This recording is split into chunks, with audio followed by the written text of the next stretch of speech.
കർണാടകയിലെ വിമത MLA-മാർക്ക് പണി വരുന്നു. ആദ്യം DKയും കുമാരസ്വാമിയും കാലുപിടിച്ചു പറഞ്ഞു പൊതുജനങ്ങളെ വിഡ്ഢികളാക്കരുത് എന്ന്. പക്ഷേ അവർക്ക് വേണ്ടത് അധികാരവും പണവുമാണ്. അതുള്ളത് BJPയിലും. അങ്ങനെ കൂറുമാറാൻ അവർ തീരുമാനിച്ചപ്പോൾ വിഡ്ഢികളാകുന്നത് പൊതുജനങ്ങളാണ്. ഇങ്ങനെയുള്ള കരിങ്കാലി MLA-മാർക്ക് നല്ല മുട്ടൻ പണി തന്നെ സർക്കാർ നൽകുന്നുണ്ട്. ആദ്യ പണി ലഭിച്ചിരിക്കുന്നത് റോഷൻ ബെയ്ഗിനെയാണ്. സർക്കാരിനെ മറയാക്കി ഇവർ നടത്തിയ അഴിമതി കഥകളും തട്ടിപ്പുകളുമാണ് ഇപ്പോൾ പുറത്തു വരുന്നത്.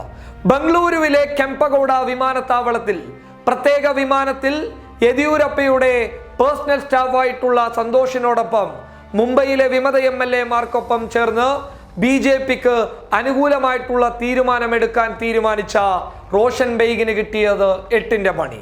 റോഷൻ ബെയ്ഗ് 11 മണിക്ക് വിമാനത്താവളത്തിലെത്തിയപ്പോൾ റോഷൻ ബെയ്ഗിനെ കാത്തിരുന്നത് കർണാടകയിലെ ഏറെ വിവാദമായിട്ടുള്ള IMA ജ്വല്ലറി നിക്ഷേപ തട്ടിപ്പ് കേസുമായി ബന്ധപ്പെട്ട് IMA ജ്വല്ലറിയുടെ ഉടമ മൻസൂർ ഖാൻ ശിവാജിനഗർ MLA ആയിട്ടുള്ള റോഷൻ ബെയ്ഗിനെതിരെ ഏകദേശം 400 കോടി രൂപയുടെ ആരോപണം ഉയർത്തിയിരുന്നു.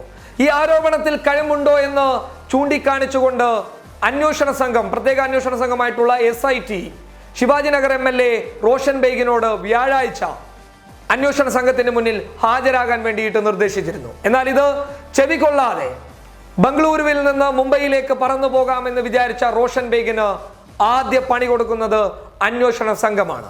എന്നാൽ അന്വേഷണ സംഘം അറസ്റ്റ് ചെയ്തതിന് നിമിഷങ്ങൾക്ക് ശേഷം മുഖ്യമന്ത്രി കുമാരസ്വാമിയുടെ ട്വീറ്റ് വരുന്നു. ആ ട്വീറ്റിൽ വളരെ വ്യക്തമായി പറയുന്നുണ്ട്, കർണാടകയിലെ കോൺഗ്രസ് JDS സർക്കാരിനെ തകർക്കാൻ വേണ്ടിയിട്ട് യെദ്യൂരപ്പയുടെ പേഴ്സണൽ സ്റ്റാഫ് സന്തോഷിനോടൊപ്പം ബംഗളൂരുവിൽ നിന്ന് മുംബൈയിലേക്ക് കടന്നു കയറാൻ പദ്ധതി ചെയ്ത റോഷൻ ബെയ്ഗ് അറസ്റ്റിലായിരിക്കുന്നു. തട്ടിപ്പ് കേസുമായി ബന്ധപ്പെട്ടാണ് അറസ്റ്റിലായതെന്നും അദ്ദേഹം ആ ട്വീറ്റിലൂടെ പങ്കുവെക്കുന്നുണ്ട്. അതിന്റെ അർത്ഥം എന്ന് പറയുന്നത് ഇങ്ങനെ ഞങ്ങളെ ചതിച്ച വിമത MLA-മാർക്ക് നല്ല മുട്ടൻ പണി ഇനി വരാനിരിക്കുന്നു എന്നുള്ള ഒരു വലിയ സൂചനയാണ് അദ്ദേഹം നൽകിയിരിക്കുന്നത്. കാരണം ഒരുപാട് ഇടപാട് കേസുകൾ ഇങ്ങനെ പല MLA-മാർക്കുമുണ്ട്. അതിനെ കാണിച്ചായിരിക്കാം ചിലപ്പോൾ BJP ഭീഷണിപ്പെടുത്തിയിട്ടുണ്ടാകുക. ഒപ്പം ചില പണവും അധികാരവും ഓഫർ ചെയ്തപ്പോൾ കരിങ്കാലി MLA-മാർ കോൺഗ്രസ് JDS സർക്കാരിനെ ചതിച്ചുകൊണ്ട് BJPയിലേക്ക് കൂടുമാറ്റം നടത്തുമ്പോൾ അവർക്ക് പണി നൽകാൻ തന്നെയാണ് ഇപ്പോൾ DK ശിവകുമാറും കുമാരസ്വാമിയും ഒരുങ്ങിയിട്ടുള്ളത്. News desk public Kerala.